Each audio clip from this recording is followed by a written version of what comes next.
GR. Number 225263 March 16, 2022.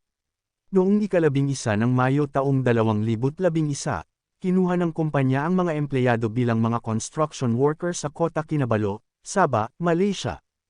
Ang kontrata ng mga construction worker ay sa loob ng 2 taon na may pangunahing buwan ng sweldo na RM800.00.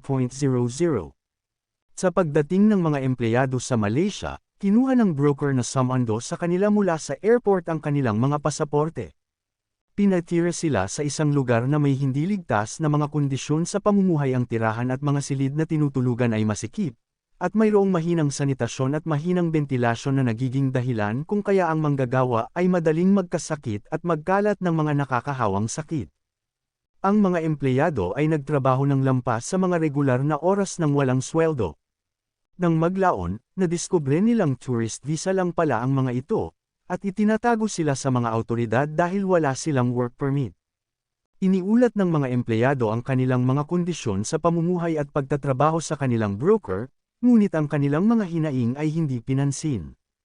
Upang mapansin ang reklamo, nagpadala si Ryan ng email sa editorial ng dyaryo noong ika-14 ng Agosto taong 2011 na nagsasalaysay ng kanilang karanasan at humingi ng tulong. Noong huling linggo ng Agosto taong 2011, ipinatawag ng Human Relations Officer ng kumpanya ang mga empleyado at tinanong sila tungkol sa email na ipinadala sa dyaryo. Noong ika-13 ng Setyembre taong 2011, ipinaalam sa kanila ng supervisor ng mga empleyado na sila ay na-terminate at pinoproseso na para sa pag-uwi sa bansa. Tiniyak ng kumpanya sa mga empleyado na papauwiin sila sa ika-15 ng Setyembre taong 2011. Gayunpaman, naiuwi lamang sila noong Nobyembre taong 2011. Samantala, naputol ang kanilang supply ng pagkain. Noong ika-5 ng Disyembre taong 2011, nagsampa ng reklamo ang mga empleyado para sa illegal na dismissal at money claims laban sa kumpanya.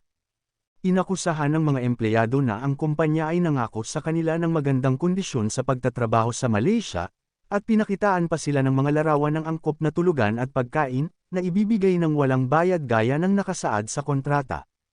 Pagkatapos ay hiningi nila na mabayaran ang mga sweldo para sa hindi pa natatapos na bahagi ng kanilang mga kontrata, bayad sa overtime, pagbabalik ng kanilang mga bayarin sa placement, mga gastos sa transportasyon, at mga ilegal na pagbabawas sa sahod, pinsala, at bayad sa abogado. Sa kanilang panig, itinanggi ng kumpanya ang mga paratang ng mga OFW at sinabing ang mga empleyado ay kusang loob na nagbitiw sa kanilang mga trabaho, maliban kay Ryan, na tinanggal sa kadahilanan ng malubhang maling pag-uugali matapos siyang sumulat ng mga mapanirang pahayag sa dyaryo, isang gawa o pagkukulang na nagdulot ng kasiraan sa kumpanya. Ang kumpanya ay nagsumite ng buod ng mga payslip ng mga OFW upang patunayan na sila ay nabayaran ng maayos batay sa average na rate ng overtime na RM295.00, walang mga iligal na pagbabawas, at ang mga sahod ng mga OFW para sa nakaraang buwan na sila ay nagtrabaho ay sapat na binayaran. Ang korte ay nagpasya na ang mga OFW ay constructively dismissed dahil sa hindi kanais-nais na mga kondisyon sa pagtatrabaho na itinakda ng employer. Sa makatwid, ang korte ay nagpasya na ang back wages o sahod para sa mga buwan na natitira sa kanilang kontrata sa pagtatrabaho, pinsala, at bayad sa abogado ay babayaran ng kumpanya. Gayunpaman, ang kanilang mga paghahabol para sa overtime na bayad at mga iligal na kaltas ay idineklara na hindi napatunayan, maliban kay Mike, na nagpakita ng patunay ng mga iligal na bawas na ginawa mula sa kanyang sweldo.